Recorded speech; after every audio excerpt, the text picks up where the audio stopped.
It's Taj of the Beat. And welcome, ladies and gentlemen, boys and girls, guys, gals, and non-binary pals to another episode of All the Above, the show that gives you an unstandardized take on education.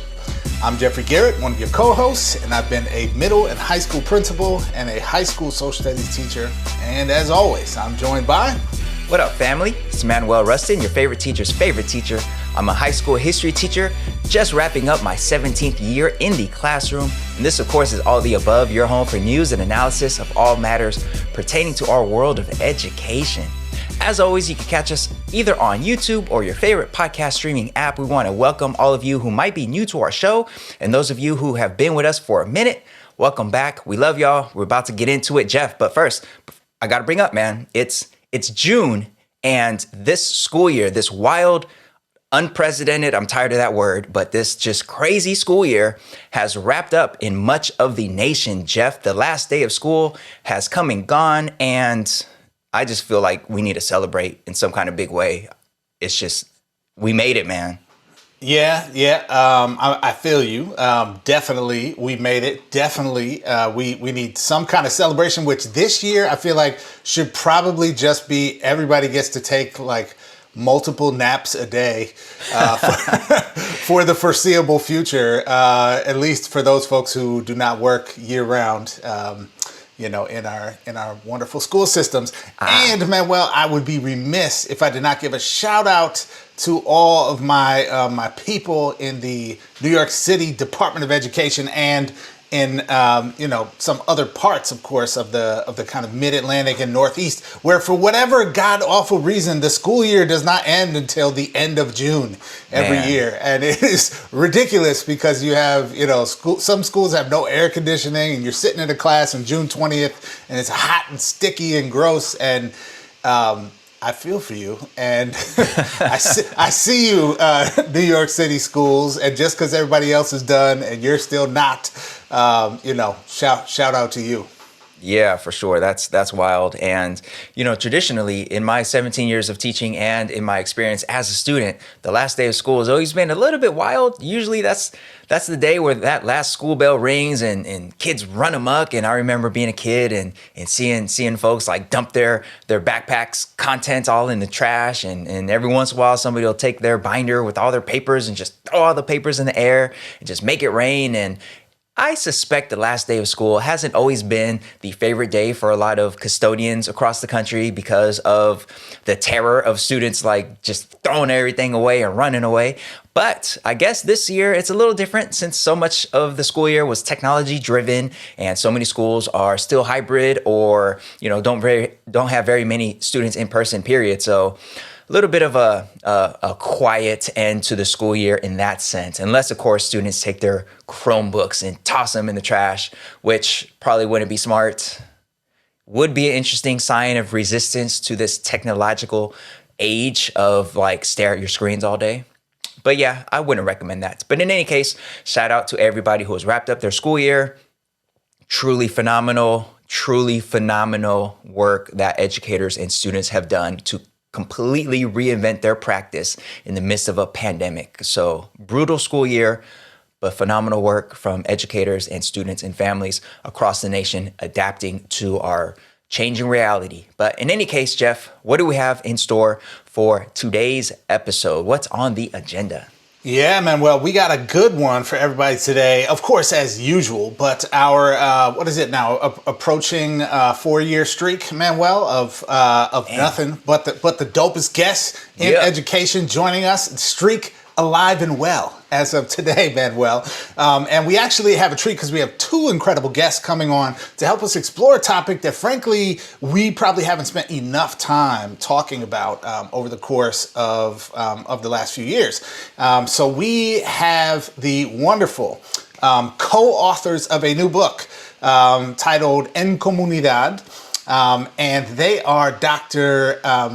Luz Yadira Herrera and Dr. Carla España.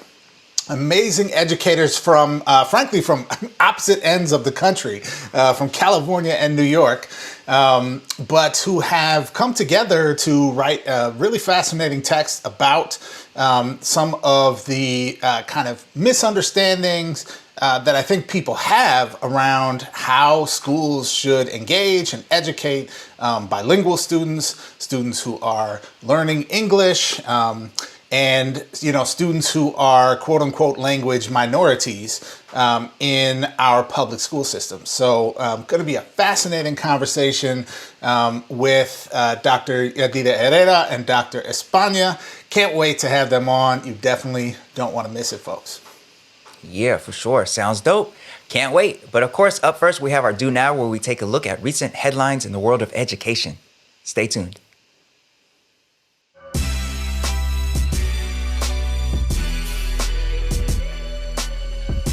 All right, folks, now it's time for today's Do Now. Let's take a look at recent news and headlines in the world of education. Jeff, how are we going to do the Do Now today? Well, Manuel, it's actually my favorite way, frankly, that we do the Do Now. I know we're not supposed to have favorites, right? It's like what's your favorite finger, But it is my favorite way. It's we got a lexicon, man. We're gonna dig into some key vocabularies, key terms today. Dope. All right, let's get into it. All right, Jeff, the first term for today is the crib. Okay. All right. Keeping it, colloquial today, which I appreciate. So the crib, going back to the crib and chill, watch the game. Lakers beat the Supersonics or whatever. Yes. Yes, good reference. I love it. Thought you might appreciate that.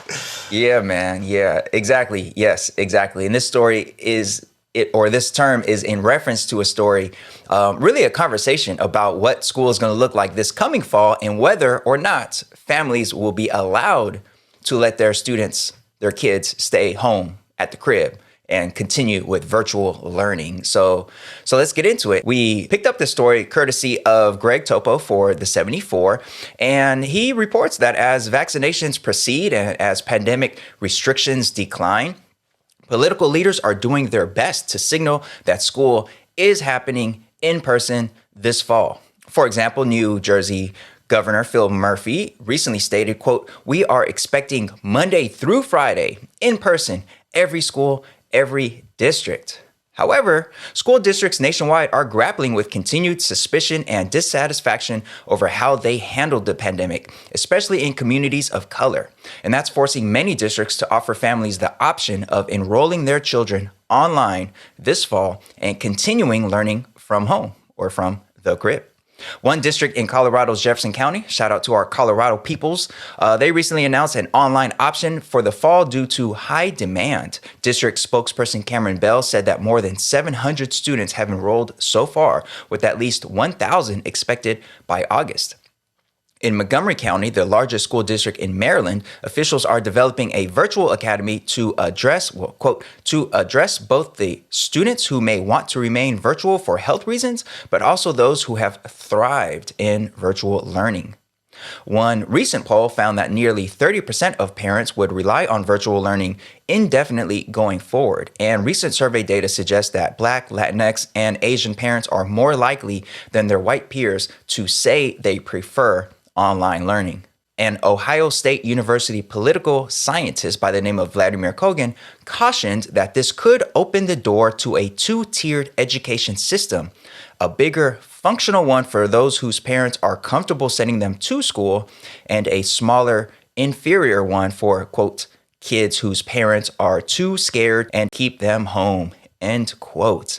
So, Jeff, you thought the debate over in-person versus online learning was over now that vaccinations and all that stuff is happening. But here we are, next fall, another question mark. Will students be allowed to be virtually learning, even with the pandemic seemingly coming to some level, some semblance of an end? What do you think? Yeah, so I have a few thoughts about this, Manuel. And I guess the first one is I think some of the panic that is trying to be perhaps ginned up a little bit by these stories, to me, feels a bit unwarranted. I'm actually personally not that worried, okay?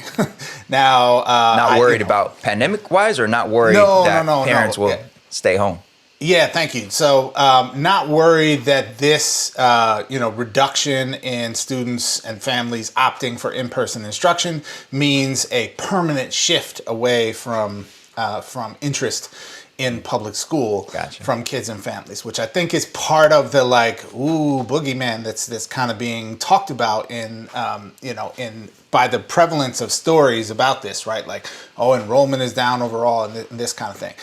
We'll see how that plays out. We are still in right now, particularly for children in this country, all of whom under the age of 12 are unvaccinated right now. We are fully still in the pandemic, right? Right. There are variants spreading. There are, no vaccinated kids under the age of 12, and still, frankly, not that many vaccinated kids of any age. And so, of course, things are sort of off right now. Parents are feeling apprehensive and teachers are still feeling apprehensive. Of course. Now, given the rollout of the vaccine and the, news that it's available, over the last month or so here to children 12 and up, and the fact that, I think there's going to be a huge spike in child vaccinations over the next few months leading up to next school year. I think it's too early for us to get deeply, deeply worried. And the reality is the supports from the government that have kept families from, being utterly destitute, right? Even the ineptitude with which we have rolled those out as a country, and the immorality in terms of how small those resources have been relative to other wealthy countries around the world. We have had a situation where families have been able to keep younger kids home and not be destitute in the street right now, right? For the most part.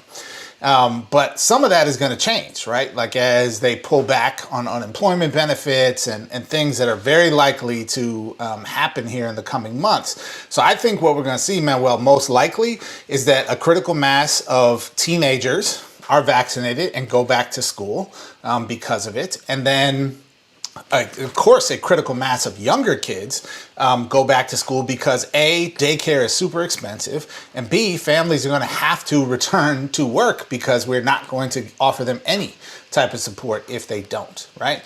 And so I think that's the squeeze that's coming on American families, and as a result, folks are going to go back to school. Now, that said, I do think something we've learned during the pandemic is that for a slice of students, when the school system organizes itself well enough, they can thrive in an online learning environment, or they can be free from some of the pernicious effects of public school, bullying, racism, those sorts of things, right? That families find appealing, right? So I do think there's going to be a greater demand, especially for secondary age students, right? So older middle school students through high school students who can stay at home, right? If their parents trust them, they can stay at home and don't need daycare, right? But I think that's still going to be somewhat of a niche, long term. I think it's still going to be somewhat of a niche clientele because the reality is, online learning isn't great. And this article talks about how abysmally bad, online schools, many of them, newer online charter schools across the country are in terms of their outcomes. Far lower graduation rates, that sort of thing. Now, people could argue that the kids who've been attending those schools are self-selecting because they were maybe folks who struggled already in school. That may be true, right? I'm not necessarily here to argue that, but point being, online school is simply inferior to in-person school when in-person school is healthy and functional, because learning is a social process and you need social interaction. And no matter how good your Zoom classroom is, it is not as good as real life interaction in terms of the effects on your brain, right? And this is why we have kids who are way more, connected than any generation before, but are depressed and cutting themselves and, these sorts of things, because that's not real human connection on social media, right? And Zoom, I think, is in the same, general realm, or virtual instruction is in the same general realm of interaction that's interaction, but not real interaction in terms of bonding, closeness, self-discovery and finding new things out about yourself with your peer group and that sort of thing. You can't do it the same. So I think there's going to be a permanent demand for in-person school, and we should hold off on conclusions until, maybe later in the fall this year when we kind of see where things are at.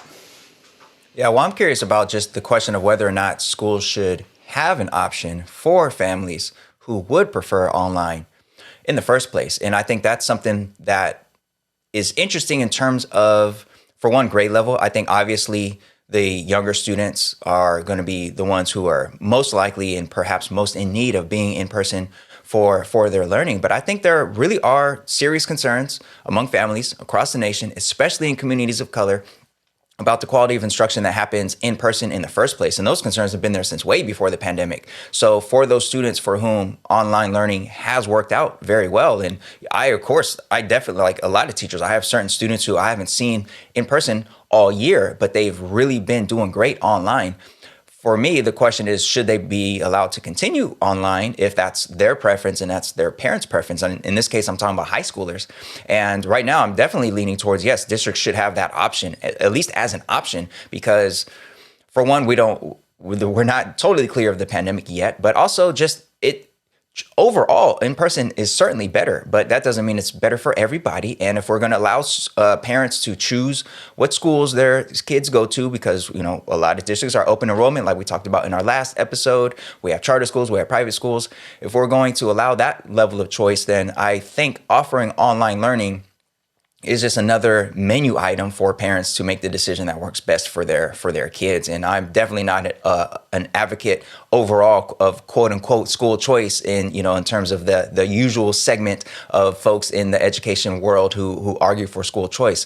But I am definitely a proponent of the structures that have been built over the course of the school year to offer online learning. Those structures that have been built, don't just do away with them. I think it makes sense to have an option for those families that would prefer to stay online for a little while. I don't think those students should be taught by the same teachers who are doing the in-person thing. So I don't want to see a roster of 37 kids and it say and these 10 are virtual learning, because I don't think teachers for sure are capable of balancing the two very well. But if there are a segment of families in a district and there's a demand for online learning, why not allow some teachers to do the online teaching thing with them and really hone in with them? I just see it as an option that makes sense. I know there's folks who don't want that option because they think that's just, because all the reasons that you said, but also some other reasons. I think some folks just really don't trust that whatever's happening at the home is what's best for the kid.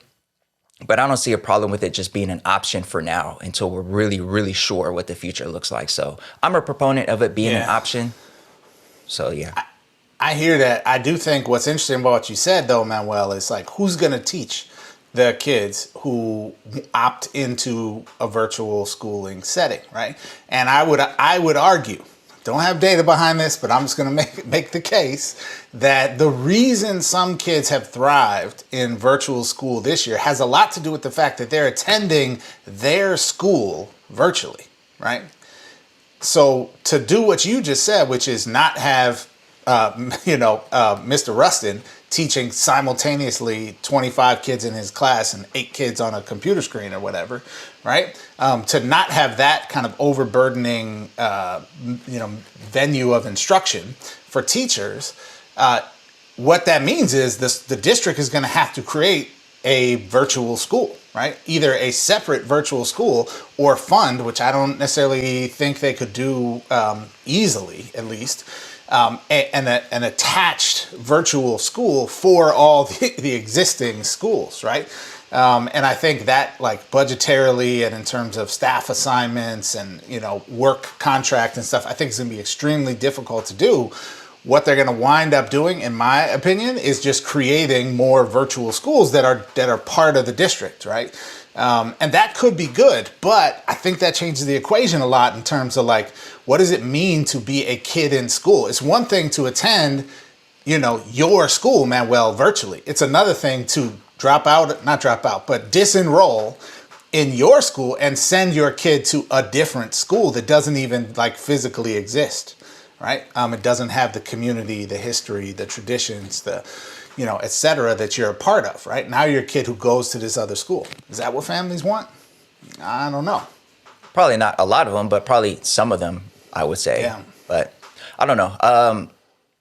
I definitely am curious. All the infrastructure that we built for online learning, well, I mean, we're not just going to scrap it, right? So then, I don't know. I guess I'm curious about the next 10, 15, 20 years. I mean, I think the virtual learning aspect of education that we knew was coming. We knew for years there would be a day where students are learning through their computers or whatever.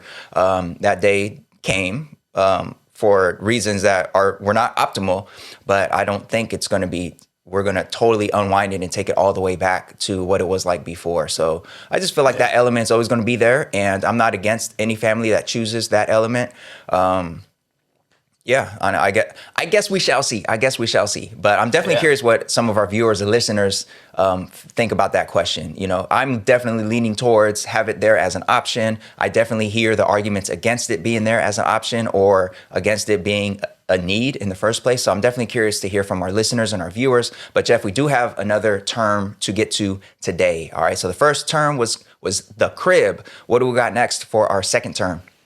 Well, Manuel, second term is ridonculous. That too is colloquial. Usually that's sort of a reference to a ridiculous nature of somebody's backside, I guess. And we're not really that type of podcast here, Jeff. So I'm really curious where this story is going because I don't think we're going to talk about backsides, right? What are we talking about, Jeff? What are we talking about? That's interesting. I don't know if I've actually heard it referred to the backside per se. Oh, that's the only way I've heard it.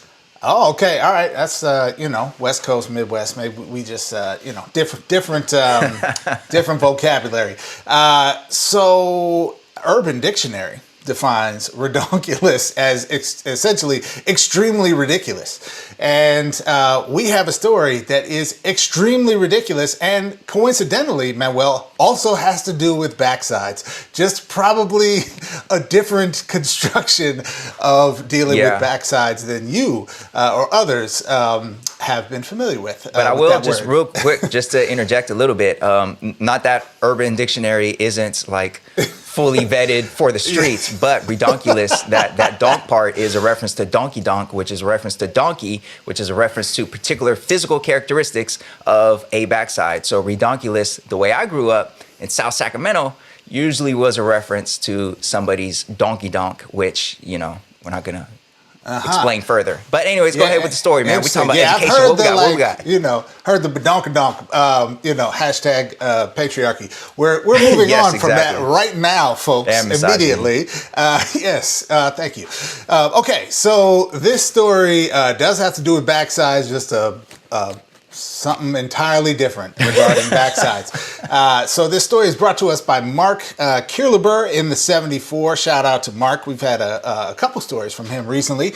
And let's get into this. So when a Florida elementary school principal was caught on video recently spanking a 6-year-old girl with a wooden paddle last month, it sparked national outrage and a criminal investigation.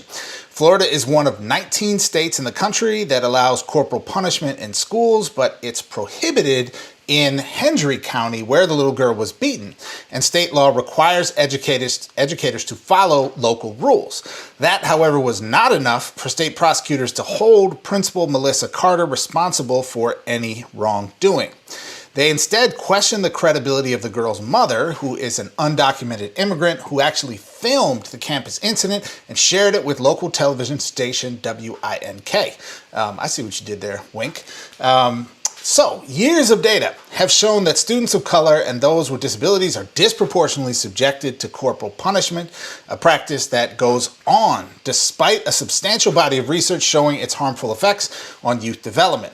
Among them is a 2017 study in the peer-reviewed Journal of Pediatrics, which found that children who are spanked are far more likely to abuse intimate partners later in life. Nationally, educators used corporal punishment on K-12 students nearly 100,000 times during the 2017-18 school year, which is presumably the most recent data they had available for this story, according to the Federal Civil Rights Data Collection Service. While educators' use of corporal punishment has declined significantly in recent years, the practice remains prevalent almost exclusively in southern states where it is allowed.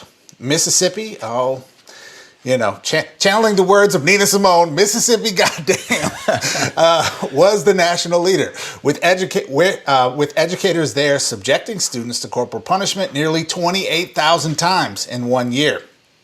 Now, said attorney Brent Probinski, who represents the girl's mother who filmed her child being beaten by the principal with a wooden paddle, quote, "It's against the law to impose corporal punishment on prisoners. It's against the law to impose corporal punishment on children in youth detention facilities. It's against the law to impose corporal punishment on your cat or your dog at home, or your horse. But you can do it to a little child. So it needs to end. It's barbaric and it opens the door to abuse," end quote.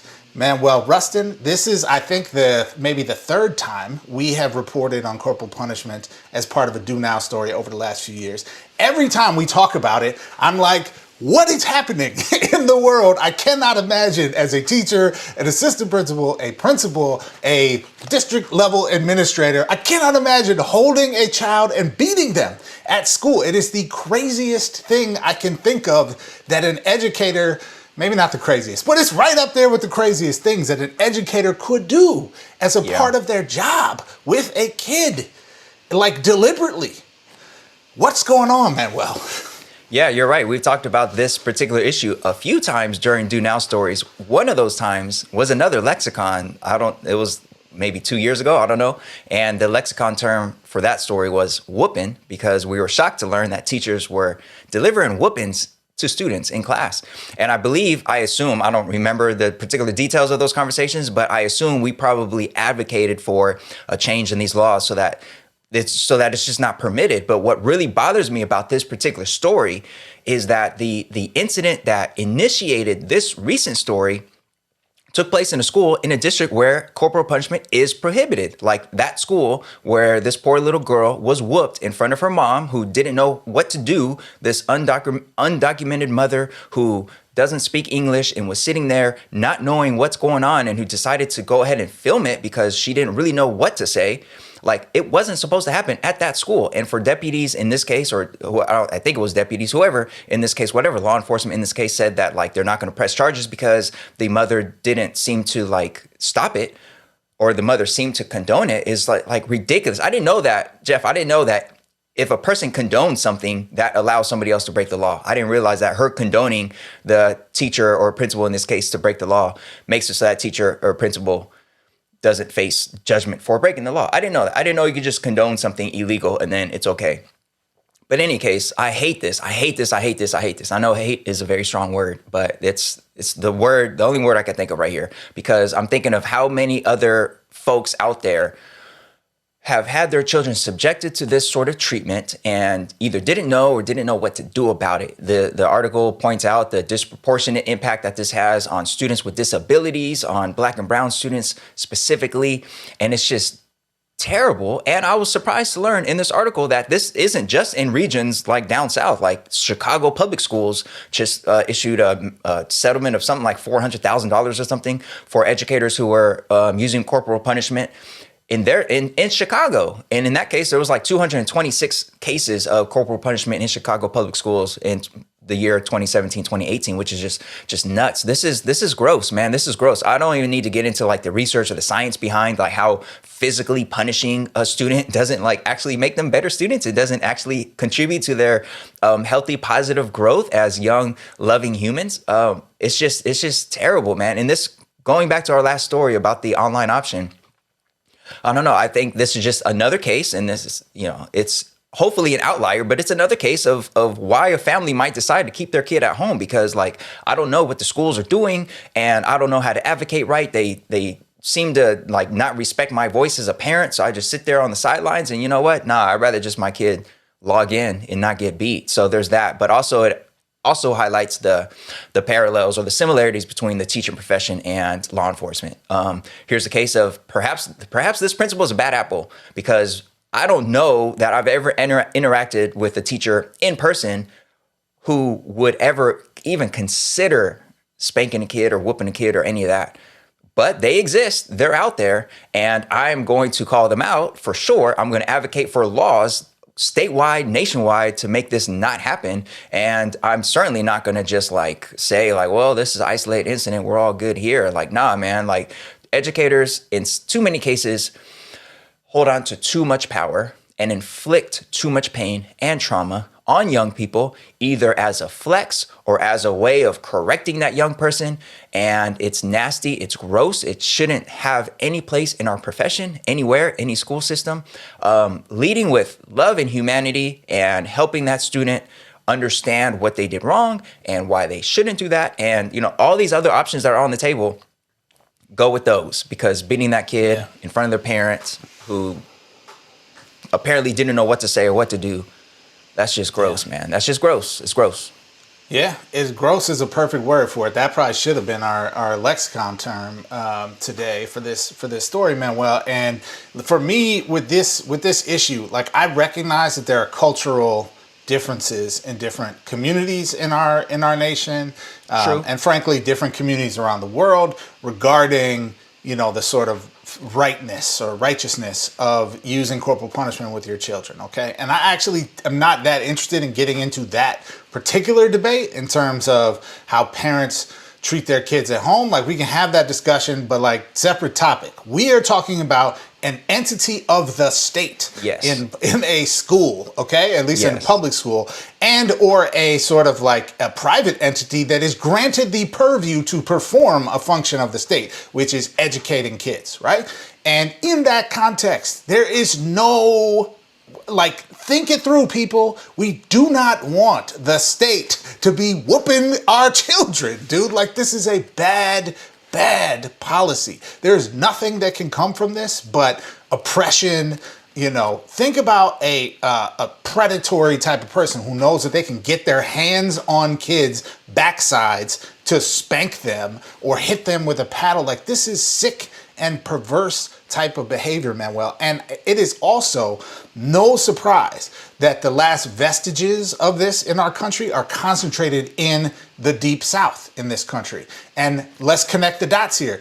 The prevalence of corporal punishment by the state in any type of way is absolutely an extension of the imperialist, white supremacist, slave society project that European countries projected across the Western Hemisphere, across Africa and Asia, and performed as a means of control on the peoples of color and indigenous peoples of the entire planet, okay? There is critical a connection race theory, between, Jeff. That's more critical race theory. Yes, exactly. There is a connection between the chopping off of the hands of the people in the Congo who didn't bring enough rubber or gold or whatever to their Belgian overlords, and the holding of a child down. Folks got to go watch the video. Got to go watch the video of a school in Florida with another school staff member holding this child and positioning the child's backside so that the principal could take a wooden paddle, an instrument that she had on hand like it's some kind of freaking frat induction, and beat this child. Okay. Now, I mean, is the child dead or any? You know, of course not, right? But this is a traumatic experience for this child. This is a modern day expression of a set of values that was oppressively put onto us by a slave society, man. And that is what it is. That's what I'm calling it. This should not exist in public schools, in any school, period, end of story. Well, Jeff, that was a whole lot of critical race theory there, Jeff. You're going to get our video, our podcast here banned in all those red states that are banning critical race theory. I will point out, perhaps, one way to initiate change here is for us to have more educators of color, because I suspect a lot of these areas, if it was a black teacher issuing this corporal punishment on a young white student, I suspect, Jeff, I don't know, but I think folks will have a problem with that. The educators depicted in this video, Manuel, I mean, I guess I don't know for sure what their race is, but they appear to be educators of color to me. Well, they might be, but in this case, the student is not. So I'm talking about, like, if it was you or me doing this to a first grade white girl in some rural conservative place, I just don't think that folks would be very as accepting of that as They'd be ready to have video. a lynching, dude. Okay, I mean this is how entwined in the white supremacy it is, man. This is crazy. Yeah, man. Ridonculous, I guess we should say. It is for sure. Yeah. All right. Well, that was a lot. A lot going on in this education world, which is why we are here on All of the Above to examine some headlines and talk through some of what's going on. And of course, all of our recent episodes, we've covered so many stories, folks, and we would love to hear from you. You could, shoot us a message, shoot us a comment on any of our social media. Let us know what you think about any of these stories. But up next, we have a super dope seminar. So we're going to get to that. All right, stay tuned.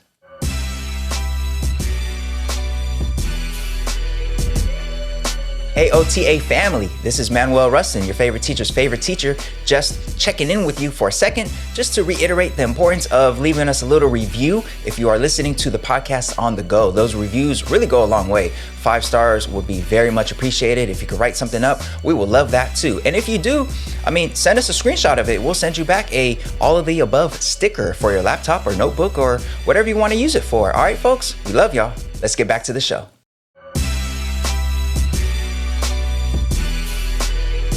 All right, folks, welcome to today's seminar. We are so excited to have you here with us today, and we have 2 incredible guests with us, fully keeping intact our 4-year streak of having only the dopest guests here on All the Above. As mentioned earlier, they are none other than Dr. Luz Yadira Herrera and Dr. Carla España, coming to us from Central California and New York City today. So uniting coasts here in our conversation. And we are going to be digging into really just some fascinating issues regarding how our schools can and should serve our bilingual students and students who are learning English. So welcome to the show, Dr. Yadira Herrera and Dr. España.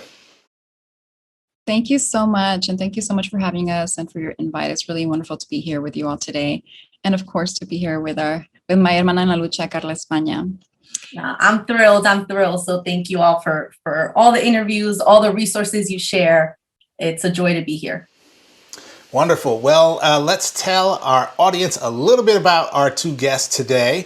Dr. Luz Yadira Herrera is a teacher, researcher, and author.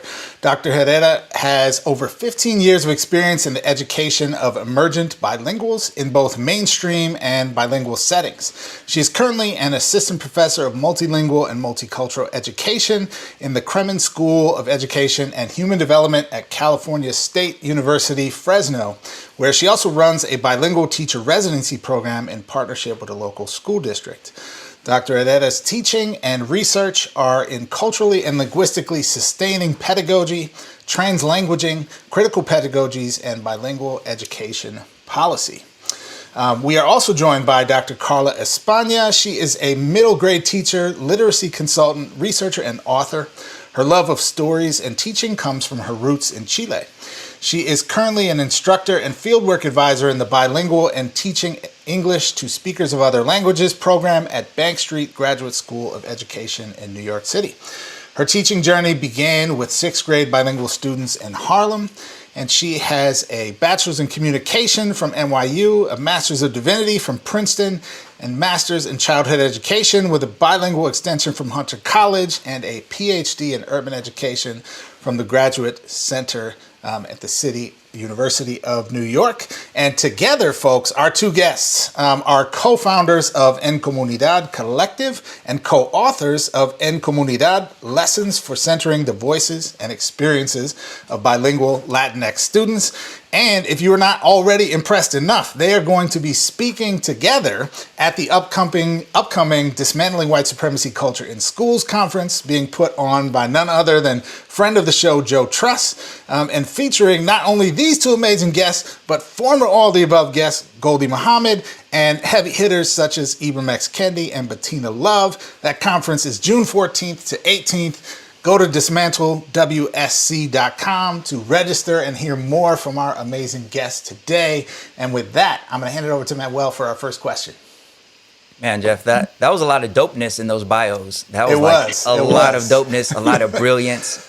And I just feel blessed to be in the company of such brilliance. And yeah, that's all right. So look, 2 days ago, I had a student, true story, walk into my class smiling, beaming with a certificate, and he had a little trophy that he got, and it was for reclassifying. After several years of trying, he was reclassified, and in California and a lot of states, our service towards English language learners in the education system often has been through the lens of trying to help students reclassify. And we thought we would just start there. What have we historically been doing well, and what have we historically gotten wrong about our approach to serving students who are learning English and students who are bilingual? How about we start with Dr. Yadira Herrera? Yeah. Thanks, Manuel, for that question. It's so interesting because it's obviously all political, right? I'm a parent myself in California public schools. And when you first come in, and this happens in New York City too, that's where I started my teaching career, parents or family caregivers are asked to complete a home language survey. And that home language survey will determine what track your child will be put in, right? And so essentially in that home language survey, there's no real space to consider a child who may already be bilingual. You have to fit into one box or the other. And if you fit into the box that says you speak a home language other than English at home, then you're pretty much stuck in this track where you're tested every spring for your English proficiency every year, starting in kindergarten or TK. So it's ongoing, and it can go from TK all the way up to high school, as you mentioned. But the thing about these tests is that, if we look at them closely, we already know this, students whose only language might be English may have trouble passing these as well, right? So how does one test really measure all of that, all of what students know? And also, of course, this test is all in English, and it is meant to measure English proficiency, but it's missing a whole lot, right? If you're just assessing a student in one of their languages, and you're going to get a very limited amount of understanding of what the child actually understands and knows. So that's number one of the biggest problems with this entire system. In addition to, again, forcing people to fit into this one box and not really recognizing children that are already bilingual or emerging in their bilingualism. Carla, what do you think? Do you want to add anything to that? Yeah, this question reminds me of my own journey. I came from Chile when I was 5 and came with my mom to New York. And I was enrolled in a school in Queens. And at the time, that school did not have any bilingual programming. So they only had English as a second language at the time. Now it's called ENL, English as a new language. And what that meant, the way that I was labeled and classified in that school, it transferred into me being pulled out of regular programming in school and whatever was going on during the day, and they would take me to another room with other students. I just remember being in a closet on the floor doing some worksheets, right? Years later, now decades later, we have bilingual programming, and it's robust, and they do all these beautiful thematic projects. And one of my own grad students from Hunter College was teaching there, and I got to visit and watch her teach, and it was just beautiful to see the changes happening. So I think historically, what we've gotten wrong with this method of classification is that you're starting to classify students from a deficit lens, which is the example that Luz was giving. And I think what we can do in this moment to get these things right is start looking at bilingual and multilingual children through a lens of translanguaging, or thinking about their dynamic language practices, right? And so that's not only in the ways we classify, but also in the ways we teach, and also in the ways that we assess throughout the year. So I've been excited and I've been hopeful because I've been seeing some changes, but I really think it's important to consider historically, at least I know from my own experience, and then besides from the research, it's important to notice the impact that these kinds of assessments and classifications have had on children. Because to this day, I live through the impact of that kind of schooling. Yeah, and I'm glad you brought that up, actually, because the student that I was just talking about, he was beaming, but not because he felt like he accomplished something great, but because, according to him, he finally got out of that, what he was referring to as like a EOD space, because he was in English classes that he knew were below his capabilities level. And he was glad to finally like have that off him. So yeah, thank you very much for that. And, and for high school students, it takes up so much of your time. That was my own experience too. I didn't get reclassified until high school. It just took forever. But I got to miss out on art. I got to miss out on like all of these extra, electives that I could have taken because they needed to give me more, or they wanted me to have more English. And it was just, it leaves very little space for other kind of outlets. So, yeah. And I think that says a lot, right, about the ways people define language teaching and language learning. Because how much language and just fluency practice happens in art and performance, and that's so sad that's what we're removing children from those spaces in order to do what? To do like the grammar worksheets that I have to do, right. And decontextualizing language, right? We can learn, we can add to our linguistic repertoire through all of these experiences. Mm. Yeah, it's so fascinating to hear you both speak on this, and just making me think of the number of people I know who, have immigrated to this country and went through the process of learning English and talked about the importance of television, music, just the sort of social experience of life to actually developing fluency in the language.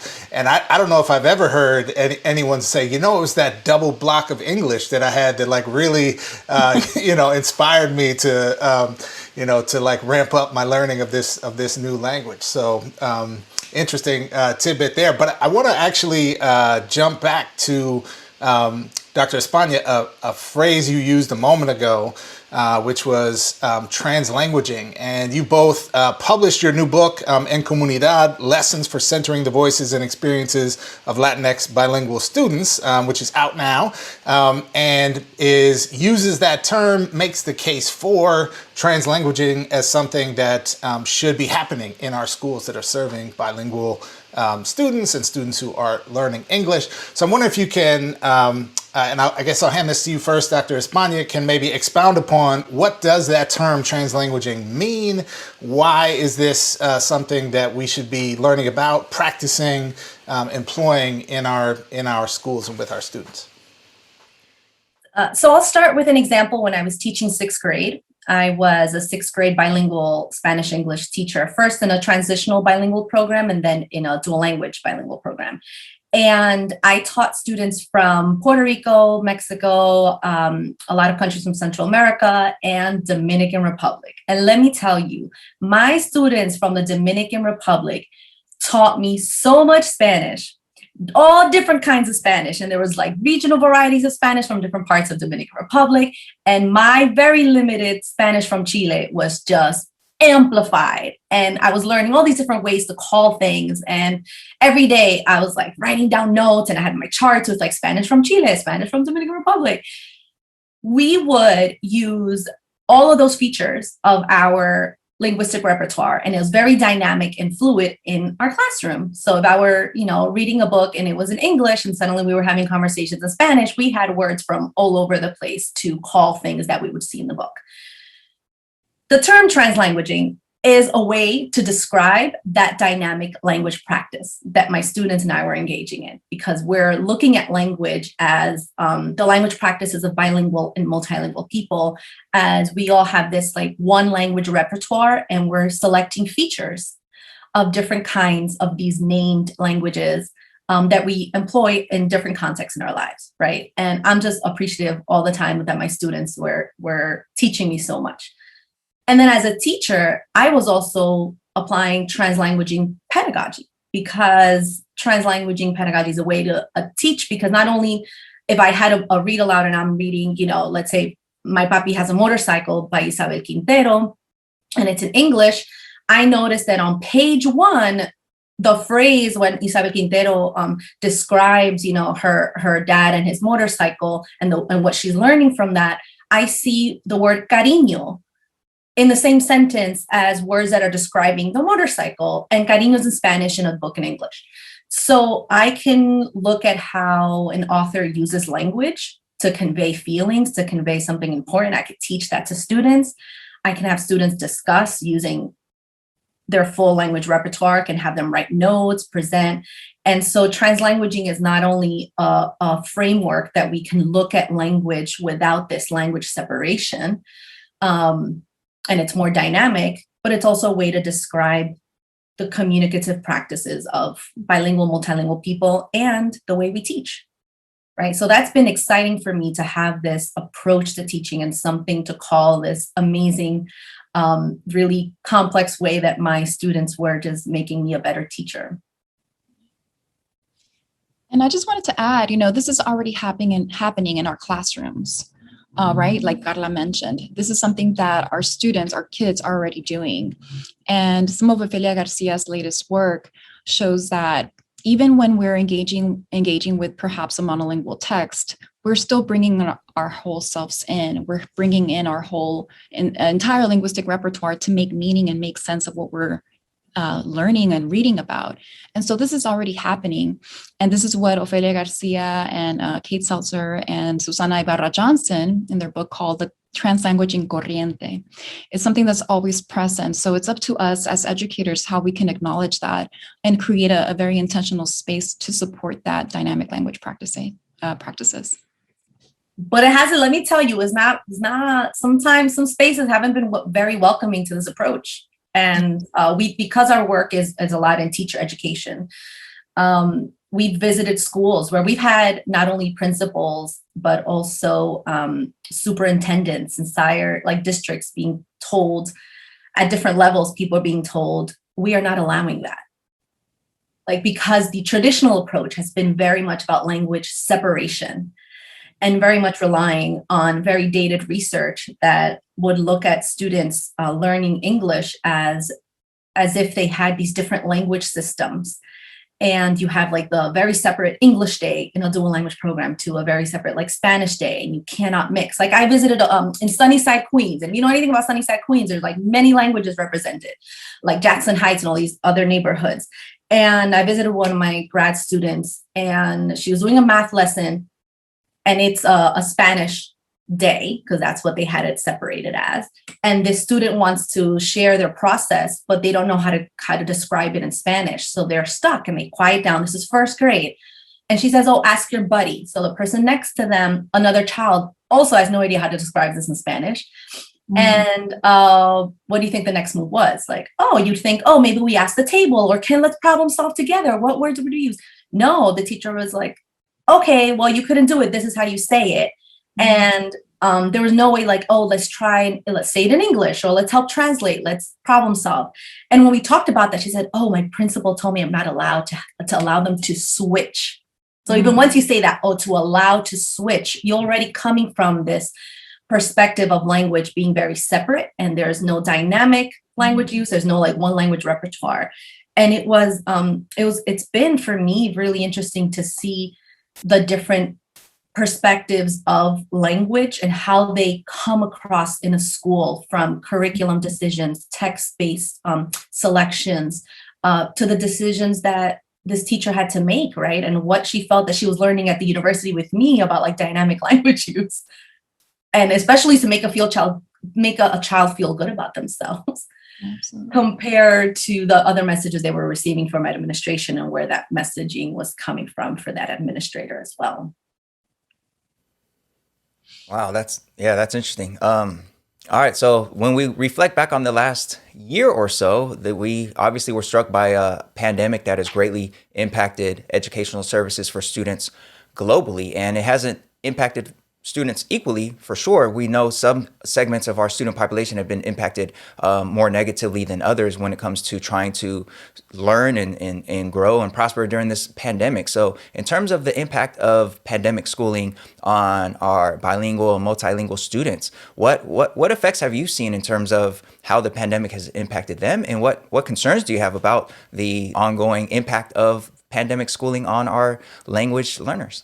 I think I can start, and maybe Carla, you can help me out. But I've been, of course, we've been hearing a lot of conversation around this, right? And the biggest thing that's coming up is this concept of a learning loss, right? Which can be very problematic. we have to think about the way that we are, first of all, valuing knowledge and what kind of knowledge we recognize, right, and validate. And I think one of the things that we can't do is try to start just assessing students as soon as they come back and, seeing what kind of, whatever quote unquote gaps they may have. I think that's the wrong move. I think we have to focus on, the socio-emotional aspect of the children. We have to be able to focus on, in my own son's case, he hasn't seen his classmates. Obviously, he's still fully virtual, so he hasn't seen them in over a year. So I think the first thing is introduce, together as a classroom community. Like, you have to build relationships, connections with each other. And I think that's where we start. I don't think that we have to jump into any kind of assessments or anything like that. I think we have to start with building relationships and community, and then go from there and think about ways to bring in some meaningful instruction. And we love to use children's literature in our work. And how can we use children's literature to help children process some of the many things that we have all experienced, and how can we create a rich learning experience just from that alone, just to begin with. Carla, did you want to add something? Yeah, I'll add from my observations of visiting schools over the past year, virtually and across bilingual and English medium classrooms. I've noticed some great changes. So I'll share some life-giving observations and hope. I think one of the things I noticed is that a lot of curriculum for, in my case, of language arts classrooms that I was visiting, has been very scripted, white, monolingual curriculum that has been given to schools. And in some spaces, teachers are given curriculum with a sense of agency and said, hey, take this and modify it. And in other spaces, it hasn't. And so that was part of my one of the research studies I did, was how an ENL teacher in a 6th grade writing classroom decided to make the curriculum her own, translating texts and providing more of a bilingual and multilingual setting for that. And that's what I started seeing more of this year. And I think it was because of the screen share and a lot of this virtual planning. There were spaces where it wasn't enough just to have a content objective for a lesson. Teachers started noticing that we needed to be more clear and consistent with also having language objectives. So the planning started being a lot more intentional, because you have these students on your screen, or going into small groups or breakout rooms or all of that, and making sure that all of that work was connected to what you were initially presenting with the lesson. So I've seen a lot of modification of curriculum, targeted planning with language objectives. There's a lot more multimodal work. And that's been exciting to me, to see teachers getting the support to build more text sets that are around not only hard copy of a book, if they're getting it into students' hands, but also using videos and poetry and animated poetry and all of the stuff that we love. So that's been exciting.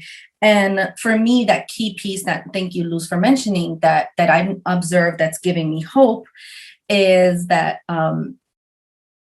schools noticing the need for more social emotional learning and just support of students processing of what they've been through. And that's what we should have been doing in the beginning. Like, hello. I mean, that's what I hope, that in school you see the whole child and you're like, oh yes, I want to make sure you know about this book, but I also, are you okay? Like, are you in a space that you could learn, or, so that's what we think about the whole child. And that's what we hope all buildings get support for. And I'm just thankful that that's what I've seen in my visits this year, that that's at the forefront, of their mind, is thinking like, how are students feeling? How are they processing? Are they having the support? What are the support systems? Like, what's the staff, the system? What do we have in our school that can actually support students to process this? And moving forward, I hope we don't forget that.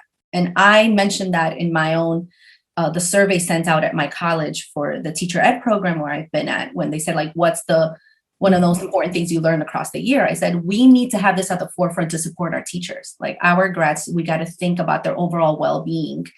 And not only that that they're doing a grad program during a pandemic, but also beyond. So I hope that we can also remember that with our K-12 schooling too. Yeah. Yeah, so much there to unpack for sure. But for our final question, really want to kind of pivot a little bit to think about just the very nature of and existence of bilingual education over time in our society, because it is something that has gone from, being marginalized, right, as sometimes legally so, or even just culturally in very strong ways, being sort of pushed to the margins of the field of education, to now being something that some of the more affluent folks who still participate in the public school system seek out intentionally, right? Dual immersion programs and that sort of thing. So we've seen this kind of reversal of sort of learn English and nothing else kind of approach, to now this kind of boutique way to retain middle class families in large school systems. So in that context, I'm wondering if and Dr. Yadira Herrera, maybe we'll start with you. I'm wondering if you can give us some thoughts about your thoughts about the evolution of bilingual education in that way, and also how we can ensure that our students who are language minoritized are given access to the affirming, supportive environment of bilingual education in their schooling experience. Exactly. Yeah, thank you so much for that question. And one of our friends and colleagues, Dr. Nelson Flores, he teaches at UPenn. He's going to be publishing a book on this topic coming up. He's working on his book now, and I'm so excited for it to be out in the world. But absolutely, bilingual education was essentially dismantled with Prop 227 in the 90s. I was a student coming up in California when that was all happening. And so that's why I didn't personally receive a bilingual education. But it was recently overturned. This Prop 227 was recently overturned, not recently, in 2016 with Prop 58, as you all know, right? And this has increasingly led to this expansion across the state. And even California, actually, I'm very pleased that the state budget allocated $75 million specifically to support teacher residencies that were focused in 3 areas: bilingual education, STEM, and also special education. And so that is why these competitive grants, districts were able to apply for them and then partner with a higher institution of education to bring about these teaching residencies. That's how I'm able to work with a bilingual teacher residency now. But just to what you said earlier, there had to be some sort of pivot, right, from this grassroots nature of bilingual education that is, by the people, right, demanded and for the people, to make it more appealing to more affluent families. And so that's when you went from being called bilingual education to being called dual immersion or dual language, really getting away from that B word. And a historian, James Crawford, talks about how bilingual education became the B word. And so that's why you have districts saying dual language immersion, dual language education. They will try to stay away from the B word. And so that's why we use bilingual education every chance we get. Or sometimes people have used dual language bilingual education to reinforce that it is still a bilingual education. So definitely, and there's a lot of scholarship, growing scholarship on the concept of gentrification of dual language bilingual education. That's been really interesting. But I think absolutely we have to just make sure that we have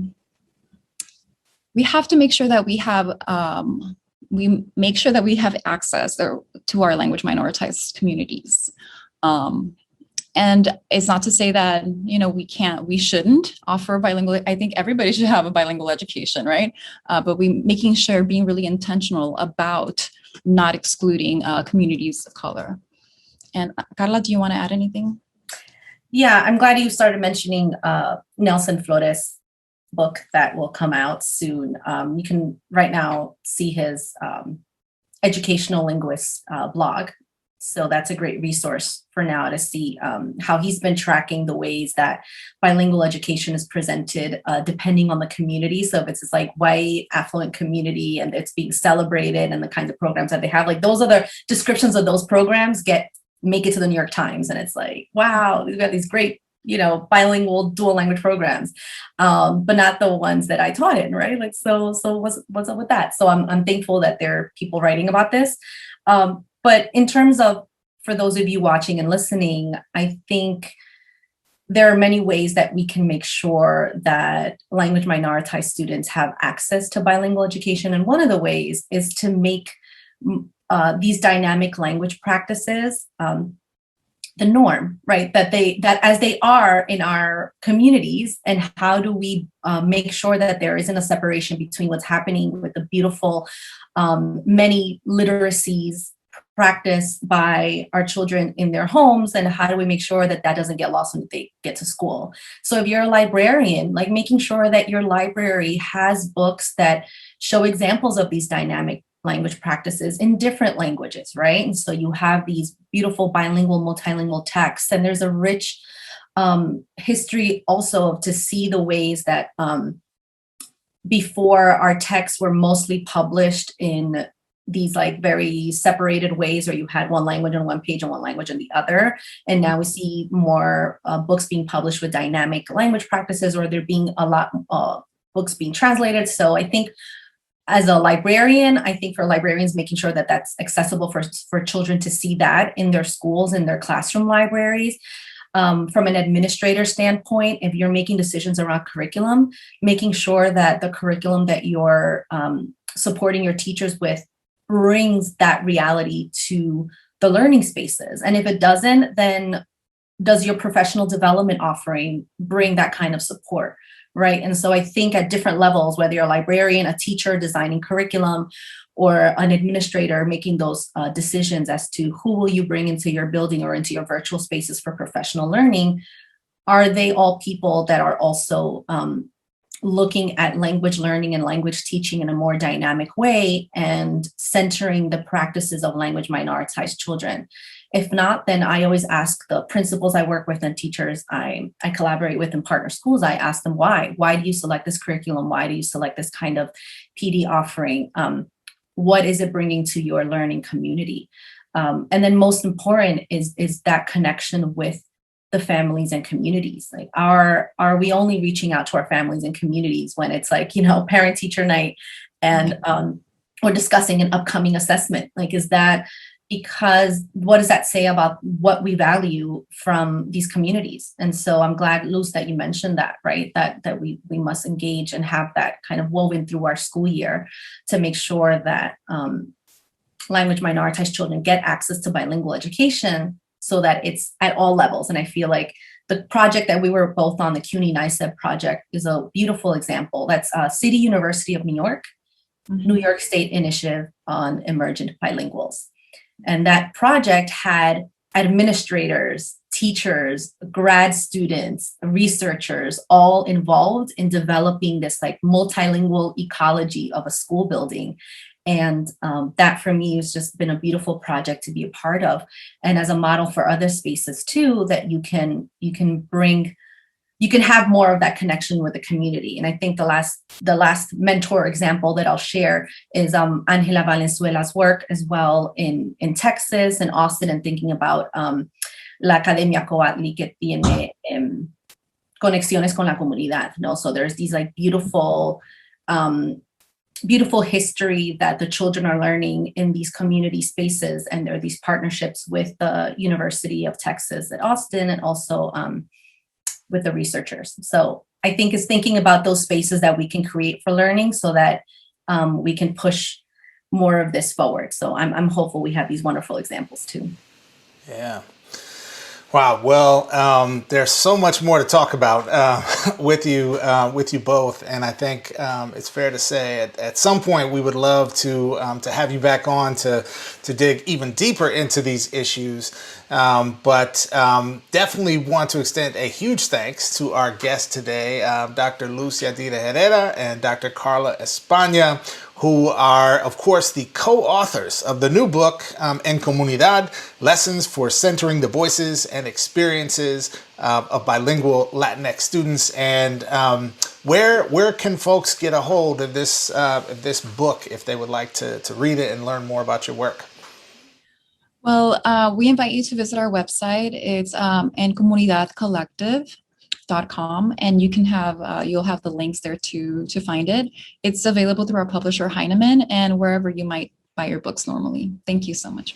Wonderful, yeah, and shout out to Heinemann, doing lots of good work in the field of education there, and of course want to make sure also, folks, that we don't forget that our two amazing guests today are going to be featured speakers at the upcoming Dismantling White Supremacy Culture in Schools conference, hosted by good friend of the show, Joe Truss, and featuring not only these two amazing scholars and practitioners in our field, but also the likes of Goldie Muhammad, Bettina Love, and Ibram X. Kendi. So see all the heavy hitters at that conference, and you can find out more about it at dismantlewsc.com. That's dismantlewsc.com.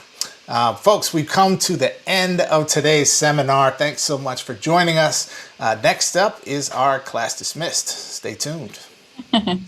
Ciao.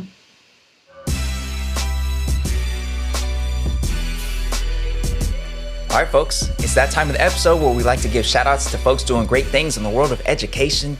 Jeff, who are we shouting out today?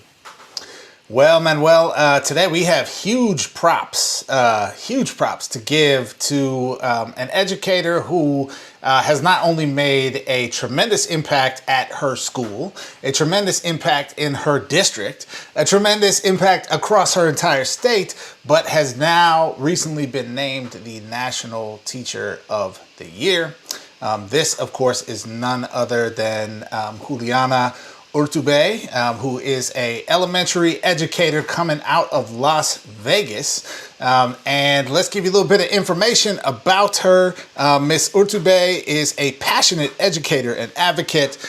She was, of course, the 2020-21 Nevada State Teacher of the Year. She is the first Latinx Nevada State Teacher of the Year since at least 1992. Ms. Urtubey holds, of course, a bachelor's in bilingual elementary ed and a master's degree in special education from the University of Arizona. She's a national board certified teacher, currently is also a hybrid educator, as many folks are across the country, at Booker Elementary School in Las Vegas, where she serves as a co-teacher in pre-kindergarten through fifth grade special ed settings, and as an instructional strategist developing school-wide multi-tiered system of supports for academic, social, emotional, and behavior interventions. Now, Miss Urtubey is warmly known as Miss Earth, love that, for her work in beautifying the school and advocating for and unifying the school community with gardens and murals. Ms. Urtubey is a National Board for Professional Teaching Standards Teaching Fellow, a Nevada Teach Plus Senior Policy Fellow, an Underwood Teacher Fellow and Mentor, and a Nevada Department of Education Superintendent Teacher Advisory Council member. The lists go on and on, Manuel, of course, of her many contributions to her local community and the profession at large. And, you know, gotta say props and congratulations to an amazing educator, a beautiful to see a Latinx woman, you know, representing for the state of Nevada, and someone who has spent her career serving many of the students who are often most marginalized within our public school system and ensuring their success. So props, congratulations to our National Teacher of the Year. Yeah, super dope, super dope. Now, I first learned about her through the Two Dope Teachers podcast. So shout out to Two Dope Teachers. Before she was even named, they had her on their show, and I learned so much about her work. Super phenomenal, super dope. And speaking of which, I hear that perhaps Two Dope Teachers will be making a short guest appearance on an upcoming All of the Above episode. Perhaps the next full episode, perhaps, maybe. But I do know for a fact that on July 23rd, this summer, Educolor is hosting a virtual summit, and Juliana is one of the keynote speakers. So for those who don't know, Educolor is a super dope organization that advances the work of educators especially educators of color, especially educators who are committed to educational justice. And EduColor, the virtual summit I went last year, super dope, super refreshing. I really needed that healing space. So I highly suggest if you like any of the content on our show, you probably would be interested in hearing Juliana speak at the EduColor Summit this summer. So July 23rd, virtual summit. Find out more at summit.educolor.org. Yeah. All right, Jeff, I think that about does it, man. Anything else? No, man. Well, I think that's it.